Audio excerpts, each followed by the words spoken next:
This is the Transcend in Life podcast with your host, J.M. Ryerson, taking you from fear to freedom.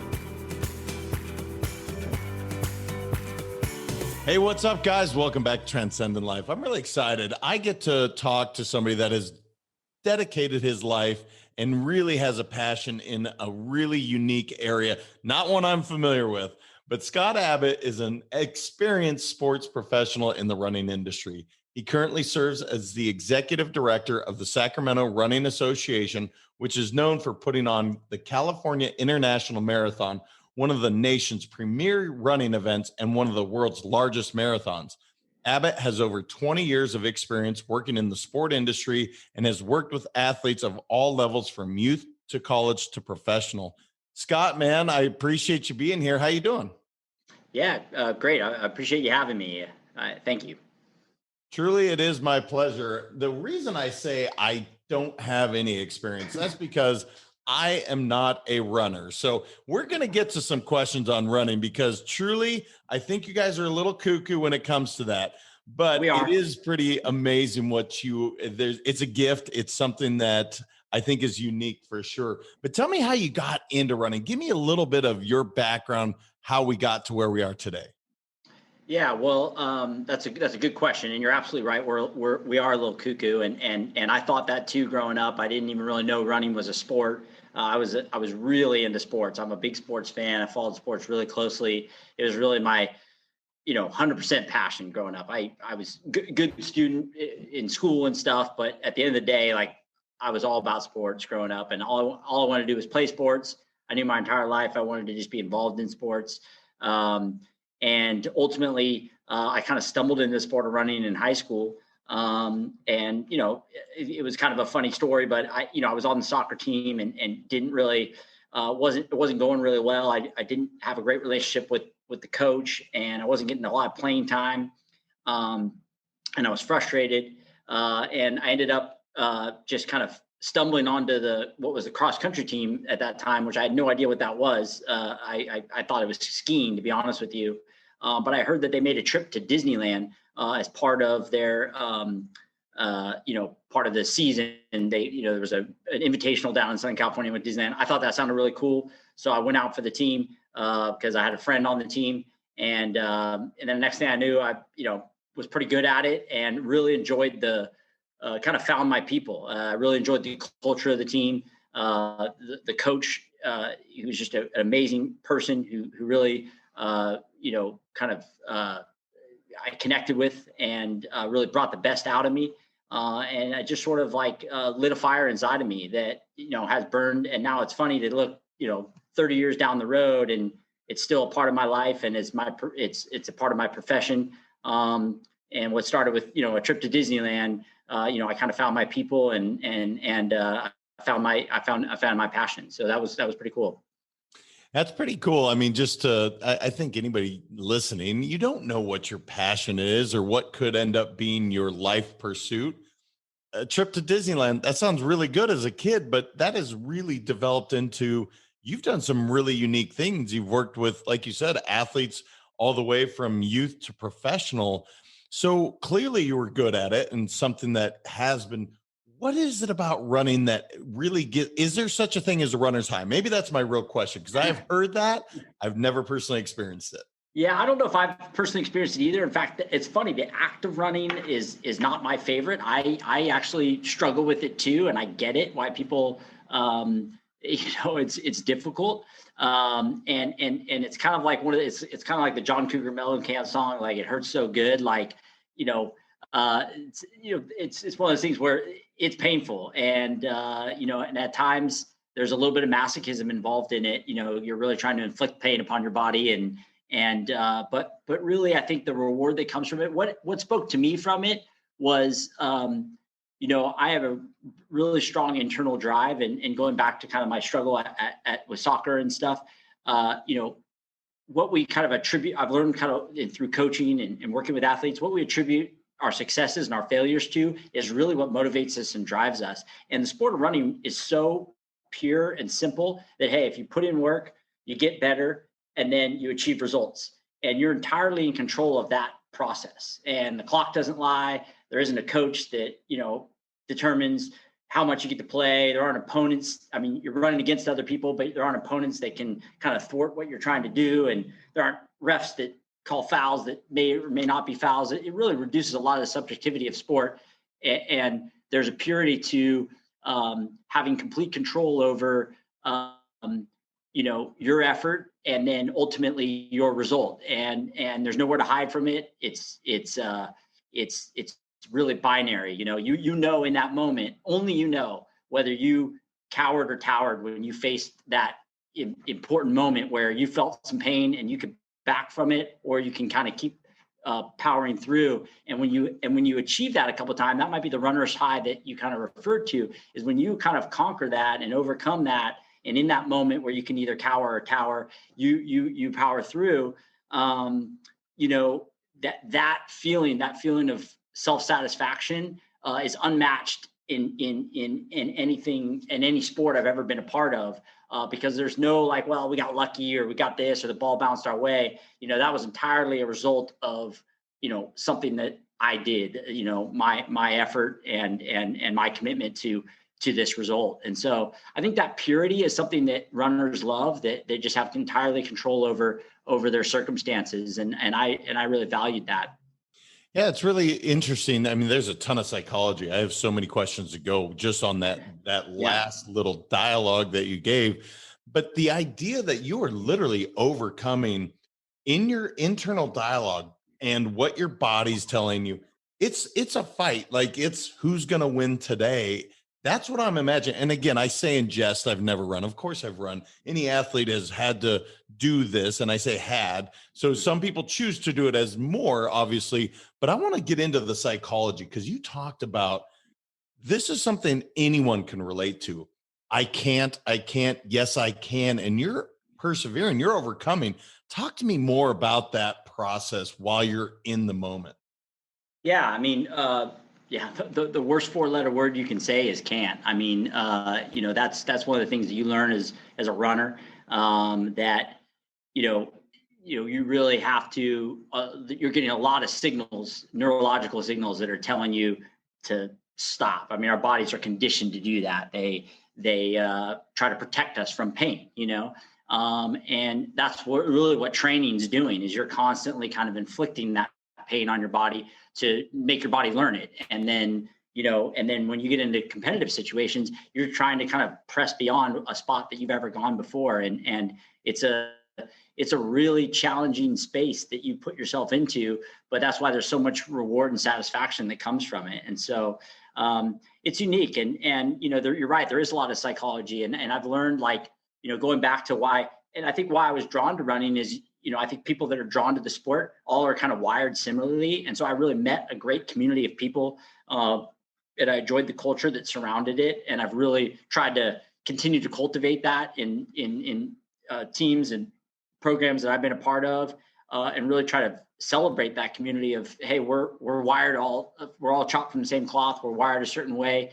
And I do think that runners have a high level of, they have the potential to be very, very successful in a variety of ways. It's transferable skills, because, I talk about attribution theory, and there's a lot of sports psychology that goes to that, but that successful people, they tend to attribute their successes to things that they can control, and also things that are internal. So, like, I was successful because I'm talented and I worked hard. Those are things I control. They're also internal things.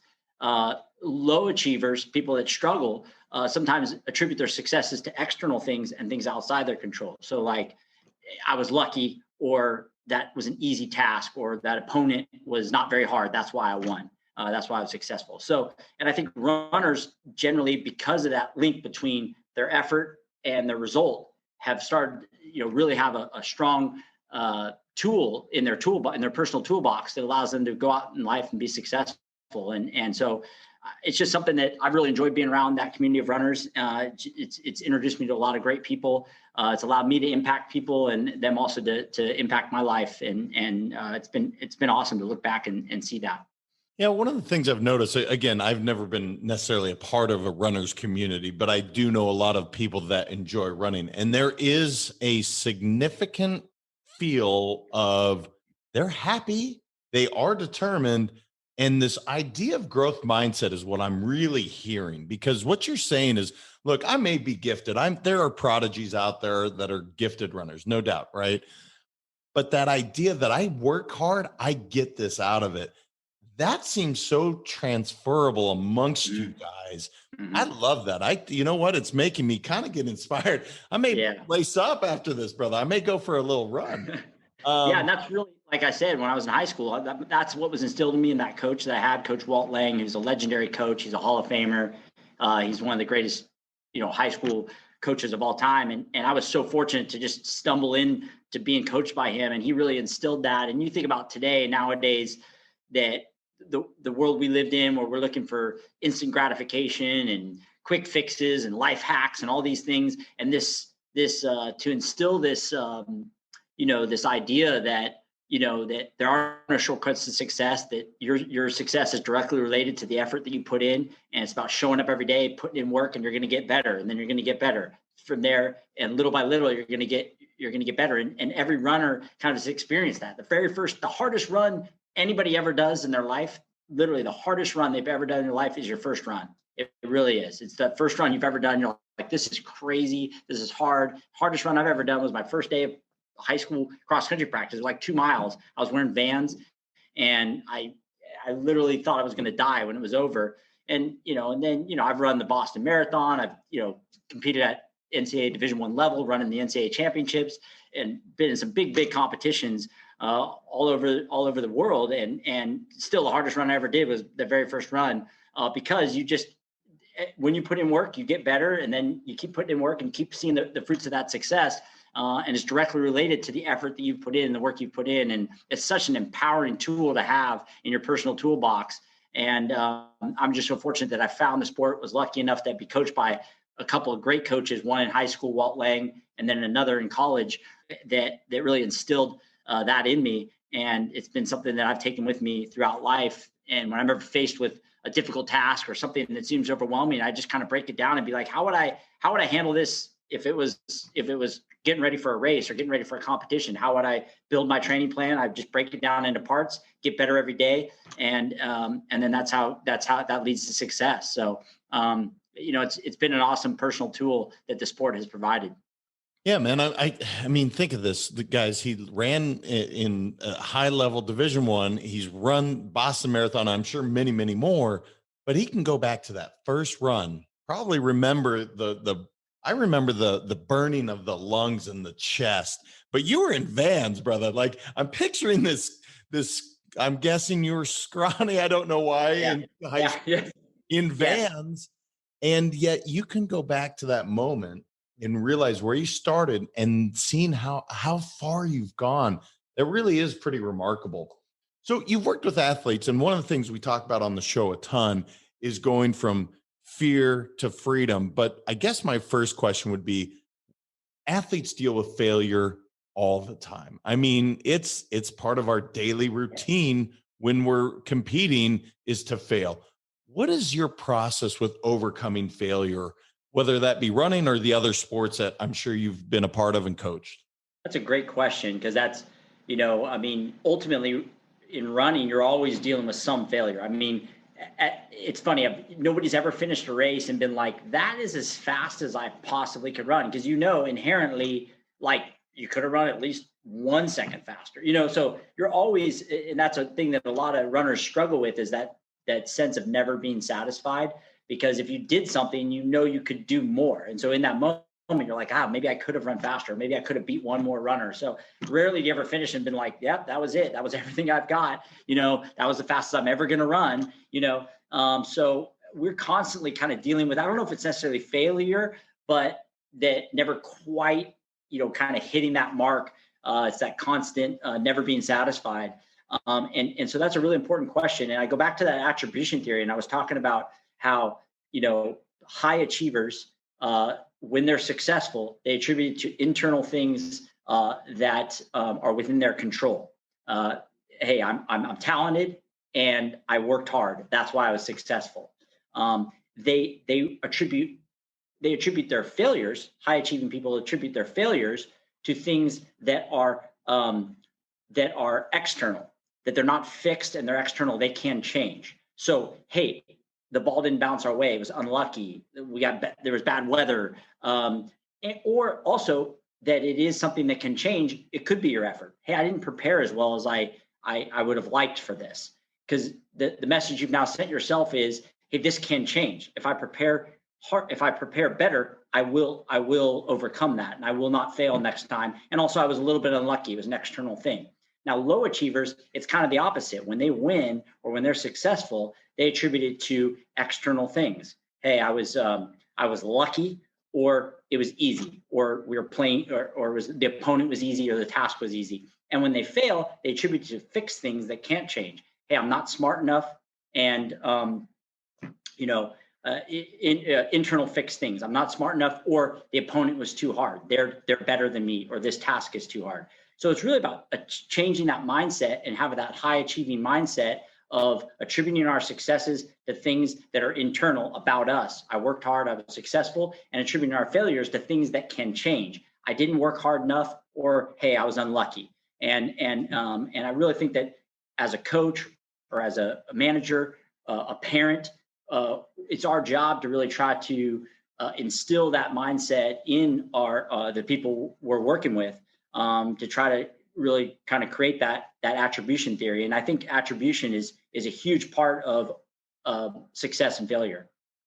Now, I want to go to put you in the moment where you're really questioning, how can I continue on? So like David Goggins is somebody that a lot of the listeners like to listen to. And he has the whole theory of, or the thought of putting his hand in the cookie jar. And that gave him extra, like, it was like this picture that gave him extra energy to continue on. And obviously a very gifted runner as well. Mm-hmm. Do you have something along those lines where your body's screaming, stop, man, I don't have any more to give? Do you have something where you're like, I do have more to give, and here's how? Do you have that own process of yours that you go through? Yeah, I think mantras are big in our sport. I think a lot of that's a big thing, because I think a lot of it's before events too. Your self-doubt starts to creep in, and you've prepared well, and then all of a sudden right before a race you start second guessing everything. Like, oh, am I good enough? Do I feel okay? Like, maybe not, today's not the day, weather's not great. And you start giving yourself every reason why you can't do something. And so it's really important to have those mantras that you can kind of anchor yourself back to a positive spot. And then that's that same thing of during a competition, when you get to those tough spots, you have pre-prepared kind of mantras that you say to yourself, and they've got to be very positive driven, and they've got to be going back to those attribution pieces, that they've got to be things within your control, and internal, that, hey, I've worked hard, I can do this, I'm fine, you're good, and you said it right there. Honestly, every single time I've asked myself if I can give more, the answer is always yes. I've never,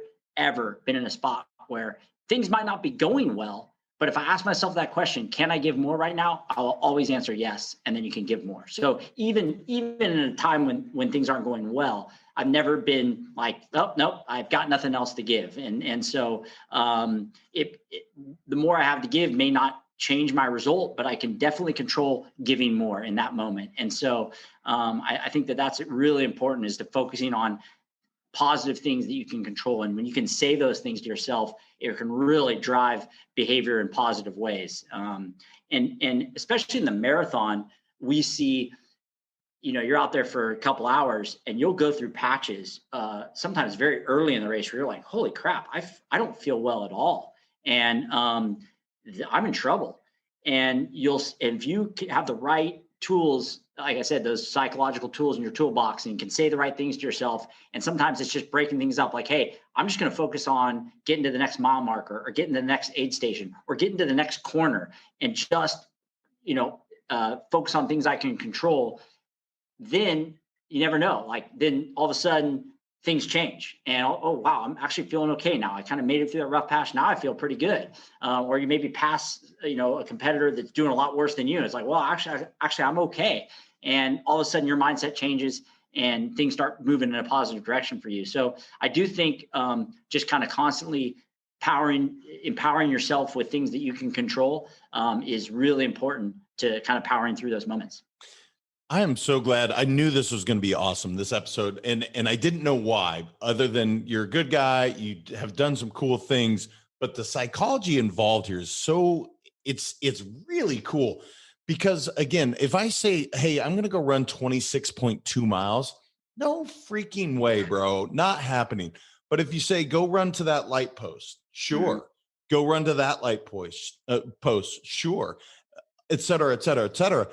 That is so true in anything. If you break down into bite-sized pieces, trying to bite off 26.2 miles, that's pretty hard to fathom and certainly even visualize. So how much visualization are you doing pre-race? Because what you said is so interesting.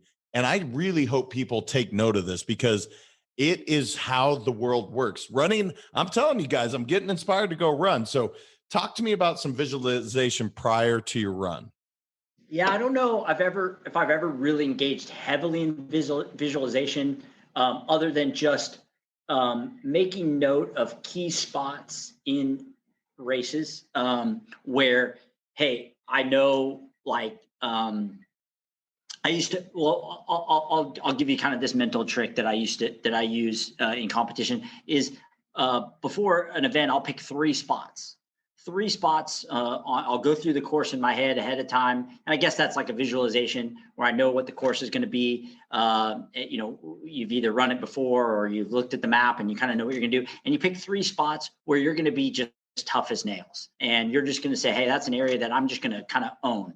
And you might pick it strategically as, hey, those are spots where they're going to be difficult areas, and hey, that's where I'm going to go through a rough patch. That's a spot where, hey, we're away from, there's a, coming through a really hilly section just after that. Hey, I want to be really tough because I know my body's going to be kind of screaming at me during that time. And you kind of pick those three spots ahead of time. And that's really been, an anchor for me in my entire racing career. And with athletes I've worked with, I've kind of imparted that upon them. And that's been a successful tool. So I don't know if it's specifically visualizing the entire thing, because a big part of visualization too is that you have to be nimble and you have to be prepared for things that aren't going to go exactly as planned. And sometimes visualization can kind of, unfortunately, corner you into, hey, this is how I want things to go. And then when things don't go that way, you can get rattled. So I think there's kind of a balance between those two. So I think a lot of it is trying to pick spots where you want to be strong, you want to be successful, you see yourself really being strong in those moments, and then really kind of falling back on those. And again, going back to that breaking things up, sometimes I'll be in a race and I'll be like, hey, I got another quarter mile, and then I'm going to be at that spot where I'm going to really be tough. And because I've already committed to being tough there, I don't have to make the decision to be tough. It's like already happened, And so that's really kind of an empowering feeling when you get to that area, because you're like, hey, I've already committed to being tough here. So it's going to happen. So, yeah. So, I mean, I guess that's the closest thing that I would do as it relates to visualization. No, I mean, look, anchors, I've heard mantras. I mean, these are things that we talk about in business and everyday life, and we can apply it both in this sport of running, or we can apply it in these things. So the state of flow, I just have to imagine running that much, it happens. I grew up a swimmer, long distance. At some point you lose yourself and you're just going.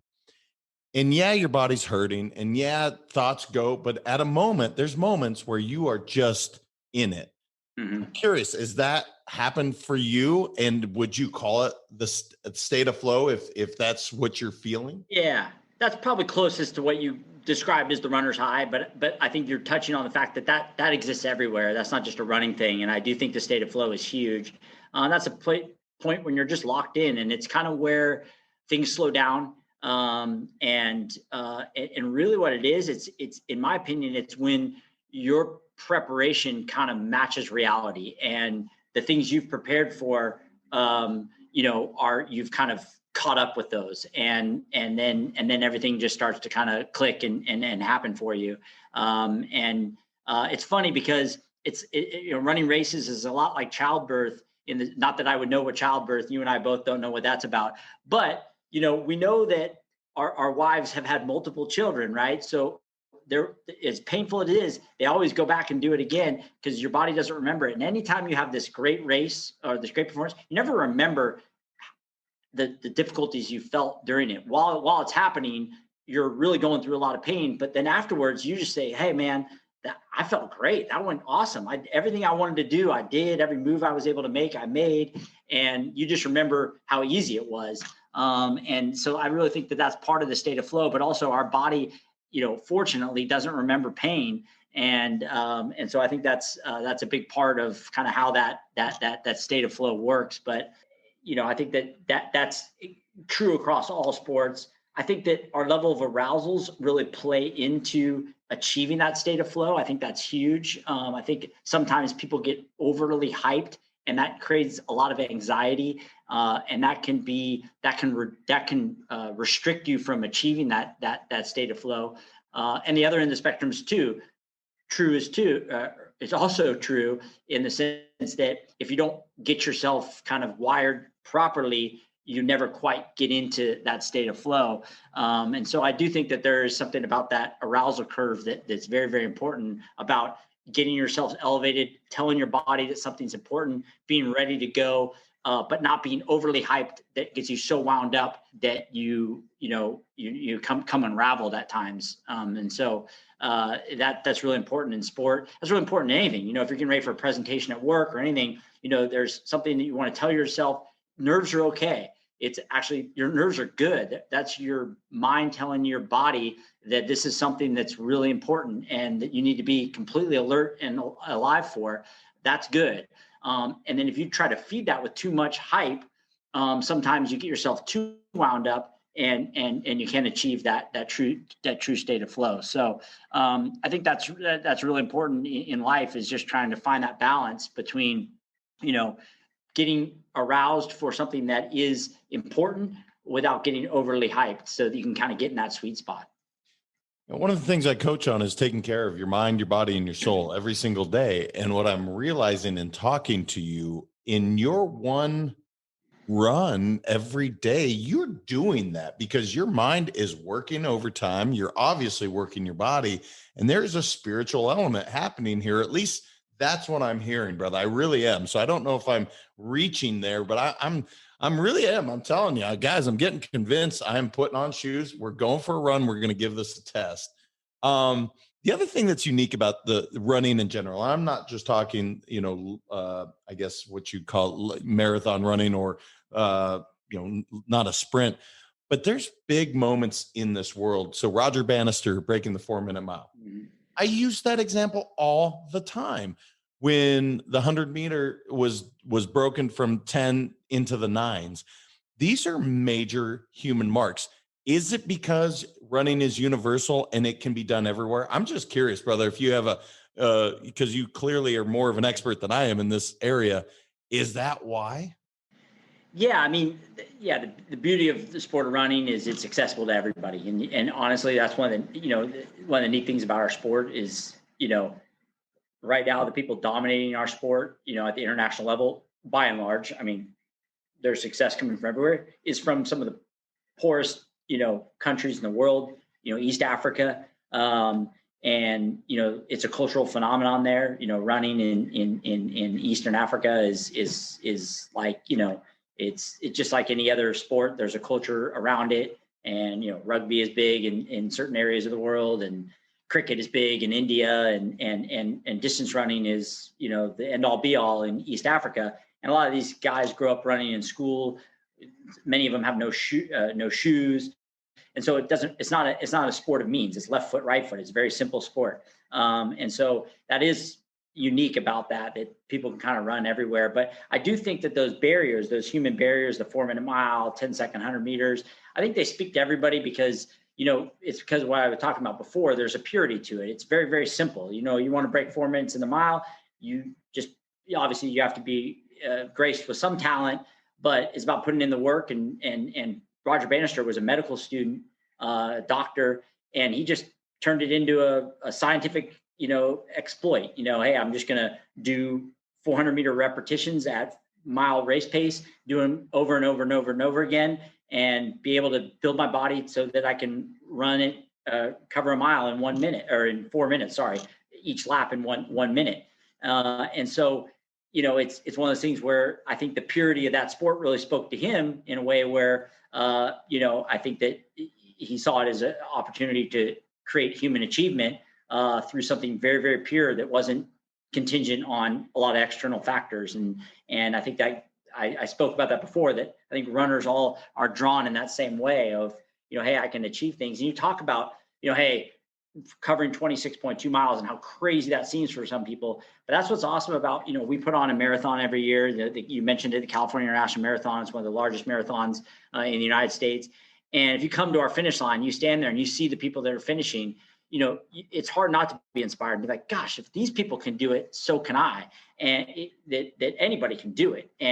But none of those people just went out and rolled out the door and said, hey, I'm going to run 26 miles today. Every single one of them set it as a goal. They went out and they trained. They spent 10, 12, 14, 16 weeks, sometimes even more, preparing for it. And first they worked up to, hey, can I run 8 miles? Then they worked up, hey, can I run 10? Can I run 12? Can I run 14? And they just kept working at it. And the next thing you know, somebody who was just coming off the couch trying to be, trying to improve their health or their fitness or their wellness, has now gone from, overweight and unhealthy to running 26.2 miles.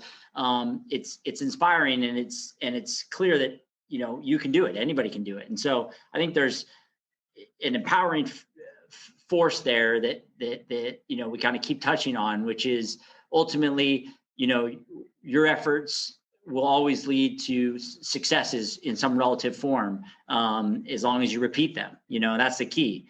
Is repeating efforts over and over, and keep showing up every day. And it's impossible not to make progress if you do that. Yeah, I can't get off the Bannister example. And here's why. The reason I talk about it is this man literally did something that no one thought was possible. Mm-hmm. And then maybe the stats, but after that, it was like everybody could do it, right? Mm-hmm. Yep. And it's just, that's so unique that he's the guy to do it. But it was a mindset. It wasn't a physics weren't saying you can't do this. Mm-hmm. The mind was saying that.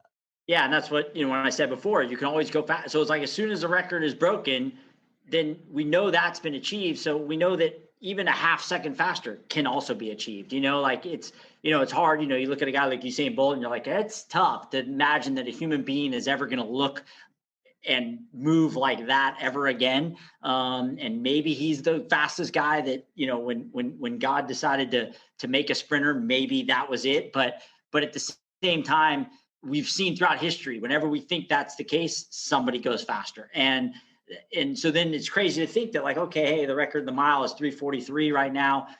Can someone run 3:39? Well, yeah, probably, because somebody has run 3:43. That means they can run 3:42. That means they can run 3:41, and ultimately someone will run 3:39. And we saw last year, Eliud Kipchoge did something that had never been done before. He ran a marathon under 2 hours, and it was a big deal. And Nike put a lot of money into manufacturing that result. And it was just about a physical barrier that people thought couldn't be broken, and he went out and broke it. And it was phenomenal. And it was a measure of human achievement more than it was a sporting, achievement. And so, because he set his mind to doing something and he prepared for it, definitely had resources behind doing it, but they achieved it. And it was like putting a man on the moon. Hey, we want to break 2 minutes in the marathon. What do we got to do? We found, the best guy to do it. We put the training behind him. We gave him all the resources.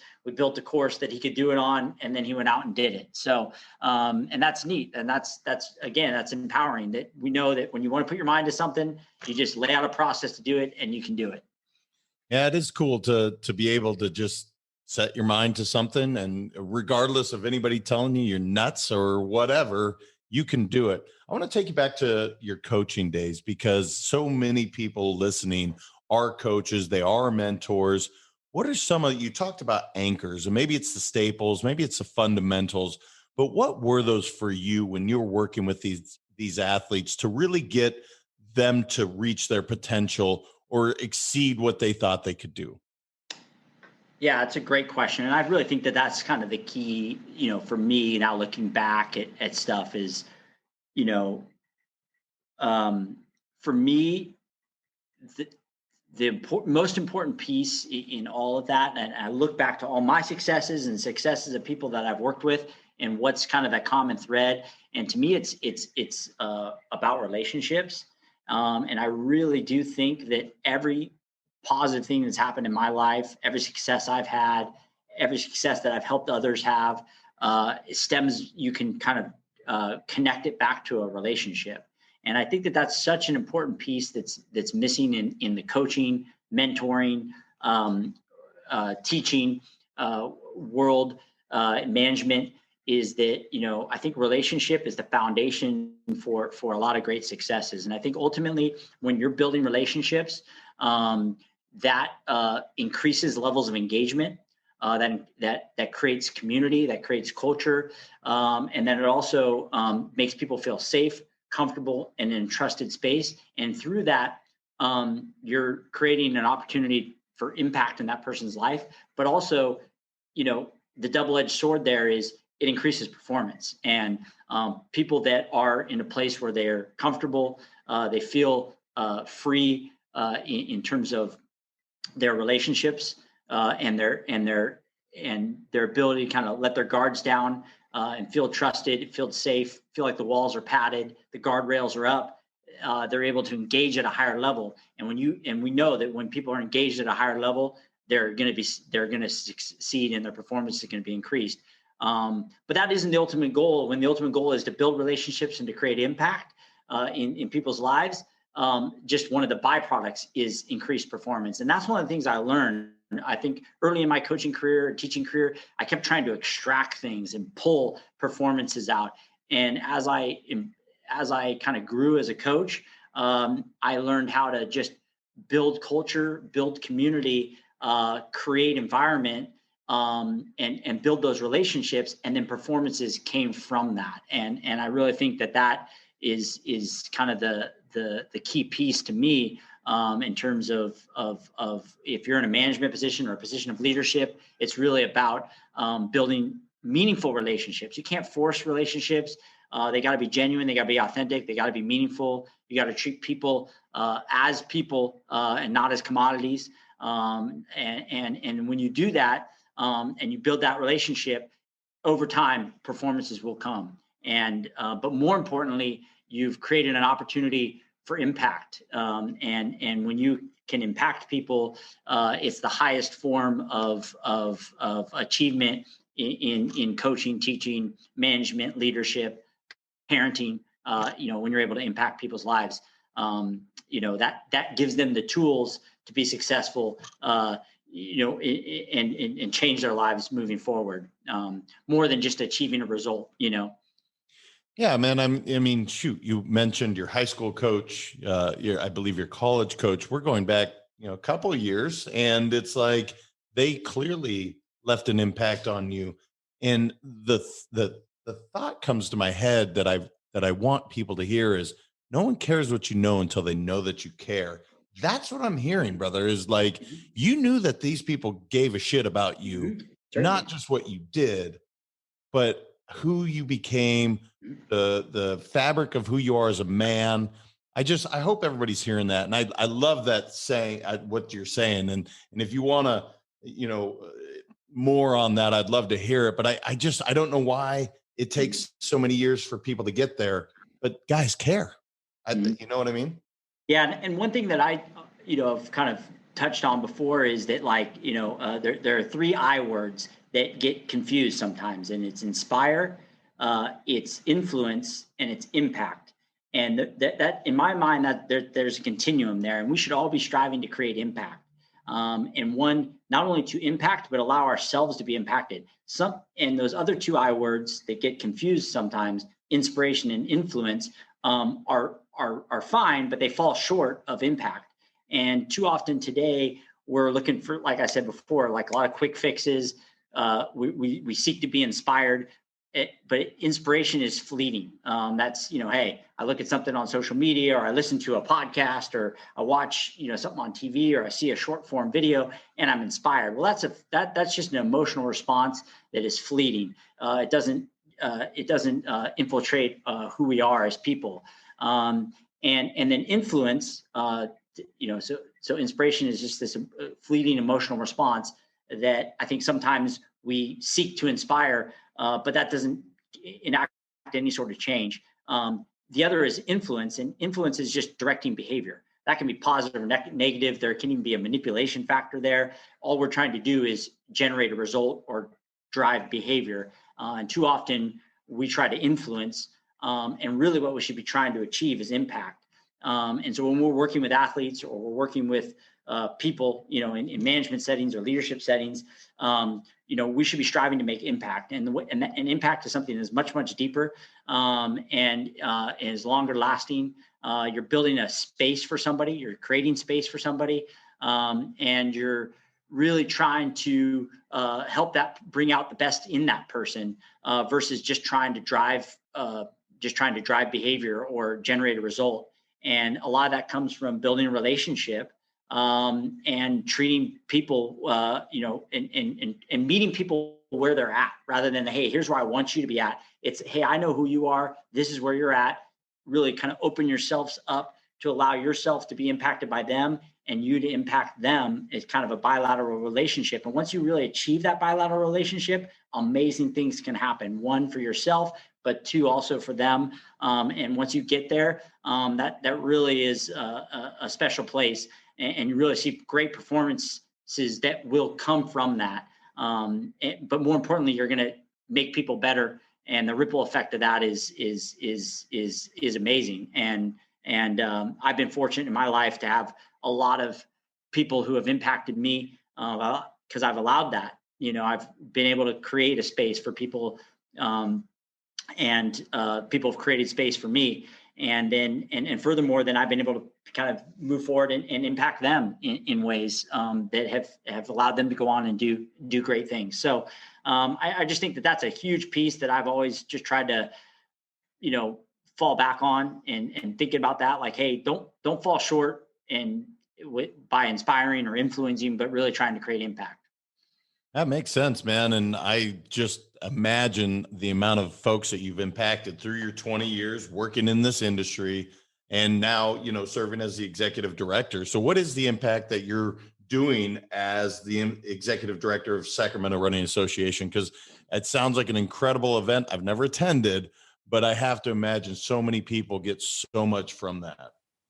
Yeah, I mean, right now I'm fortunate that I'm spent so much time coaching and working with athletes for many years, and now as I've built a family of my own, it's important for me to achieve a work-life balance where I could kind of be home more and have a job that provided me that opportunity to engage with my kids at the highest possible levels and be the best father and best husband I could be.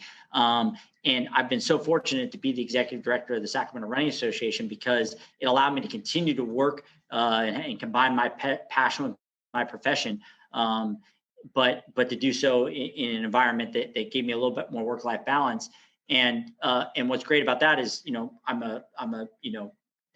that's our connection. Is I'm a Sacramentan through and through. I live in a place that I love in Sacramento, and it's a place that's been important to me on a personal level. And now I've had an opportunity to create some impact in that community through an activity and sport of running that I'm passionate about. And that's just it's been so great. We obviously put on events that aren't just sporting events. As I said before, they change people's lives, and the stories that I've seen and the people that have been a part of our events and have either used it as a vessel to achieve health and wellness, to turn around a horrible health diagnosis and achieve some personal health and fitness that they never thought that they could ever imagine, or that they've been able to see family members do that. Or people that have used it as their livelihood, professional athletes that have used it as a way to, achieve great things, qualify for the Olympic Games and build a professional life as a professional athlete,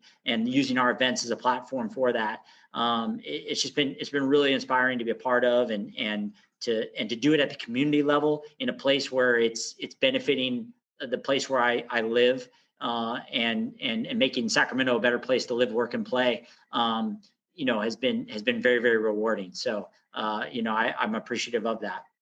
Well, they got a hell of a leader leading the charge, you guys. So if you haven't had a chance to get out, check it out. Scott, is there anything I didn't ask you that you're like, man, I got to say this before I get off, because I want you to get your work-life balance. I want you to get back to your family, but I want you to have that space to say, this is what I want to leave y'all with. No, I think I just touched on it. I really think at the end of the day, it all comes back to personal relationships. And I think that really respect that in our own lives. And we have the opportunity to I think sometimes we think that to create change in this world or to create impact, that we've got to be in these, positions to impact at a high level. And really, you can have a strong level of impact just by, treating the relationships around you with a high level of respect and really focusing on building those at a high level, creating impact in those people around you, allowing yourself to be impacted. And the ripple effect of that is amazing. And I've been fortunate in my life to have so many things come back to me that are a result of a positive relationship that I built. And I really think that is kind of the key to fulfillment and success in life is building strong personal relationships. Well, never have truer words been spoken on this episode or this podcast for sure, man. I appreciate it. Brother, is there a place for people to connect with you online to really get to know more about Scott Abbott and Sacramento Running Association? Yeah, I mean, you can follow us on, you can find us on social media like everything else these days. I'm not a big, I'm not a guy who's super active on social media personally, but I enjoy being on there. And I'd be happy if anybody has questions or wants to reach out. You can find me on social media. I'm on, most of the Facebook and Instagram, most of the, common platforms, and love hearing from people. I have people always reach out and, they've heard either a presentation I've given or a podcast I've been on, and I'm happy to answer questions or just rap with people on things that are going on in the world. So I appreciate you having me on. It's a great podcast you have. I look forward to continuing to listen to all the great guests you have on. In fact, you've had a few on recently that have been super provocative, and I love listening to it. So keep doing the great work that you're doing. And I appreciate you letting me be part of it. I appreciate you, brother. Really had a great time. Like I said, I knew this was going to be a fun episode. I didn't realize how much I was going to get out of the psychology just getting into a runner's mind. So keep doing what you're doing, brother. Really appreciate you. Thanks a lot. Guys, until next time, he talked about work-life balance. We have a work-life balance worksheet. It's available to you on letsgowin.com. Go on there. It's free to you. I do it at least once a month to check in, make sure everything's going well. Do it for yourself. It's 2021. We're going to have a great year. Definitely check it out. Until next time, continue transcending life. Have a great one. Thank you so much for listening. If this content is delivering value to you, please make sure to subscribe, rate, and review us. That helps us build this community, and that is what we are all about. Building this community as big as we can, helping as many people as we can, and deliver as much value as possible. Be sure to head over to transcendinlifepodcast.com for information on my coaching courses, and make sure to follow us on Facebook, Instagram, and LinkedIn at Let's Go Win 365. Let's go win and transcend in life. This is the Transcend in Life podcast with your host, J.M. Ryerson, taking you from fear to freedom.